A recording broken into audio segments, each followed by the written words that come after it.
I'm sorry if this gets a little emotional. It's been a really exhausting weekend, and if you're a woman in her 40s or 50s, you know hormones don't exactly help. And maybe this is perimenopause talking.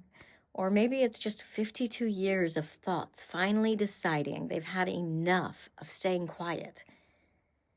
But I've been looking back on my life, and something has really been bothering me. From the time I was a little girl, I had one dream: performing. Not as a hobby, not as something that would be nice if it happened. It was who I was. I spent every waking minute creating plays, putting on variety shows, writing songs, planning concerts in my bedroom.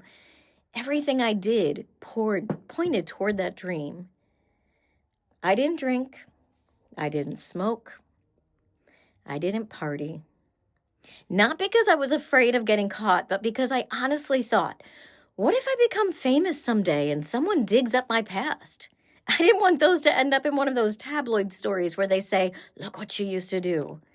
I never got a tattoo because I thought it might keep me from getting cast in a role someday. If I got headshots, my hair had to stay exactly the same because I couldn't afford to get them taken again for years. That's how I focused.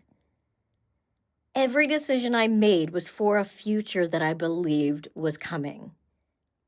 Then I got married. I had children, and nobody ever sat me down and said, you need to give up your dream. No, instead it came in little comments.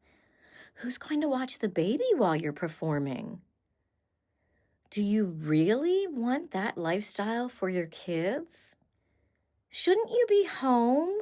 It's so nice that your husband can babysit. Little by little, those questions and those statements start changing the questions you ask yourself.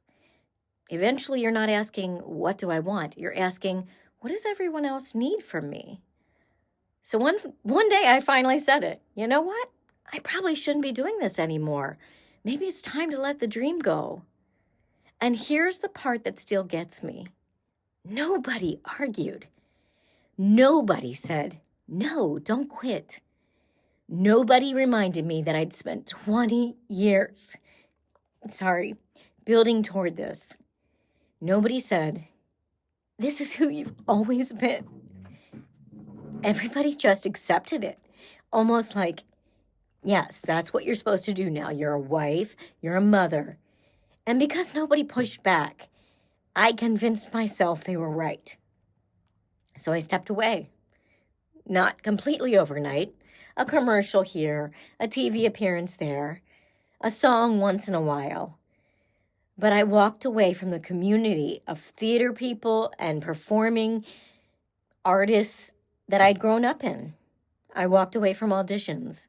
I walked away from the people who had been my world because I thought I was doing the right thing for my children and for my husband. Then I spent the next 30 years trying to be everything everyone expected me to be.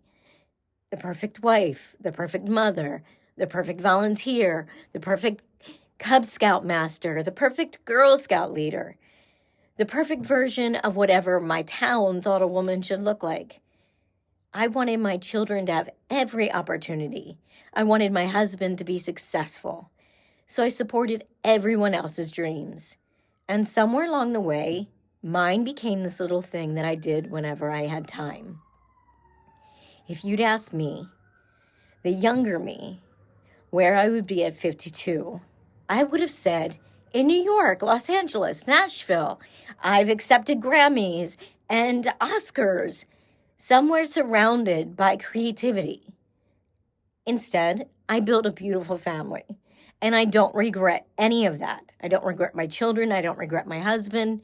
I'd choose them again in a heartbeat. But I do wonder, why was it so easy for everyone, including me, to believe that my dream was the one that had to go?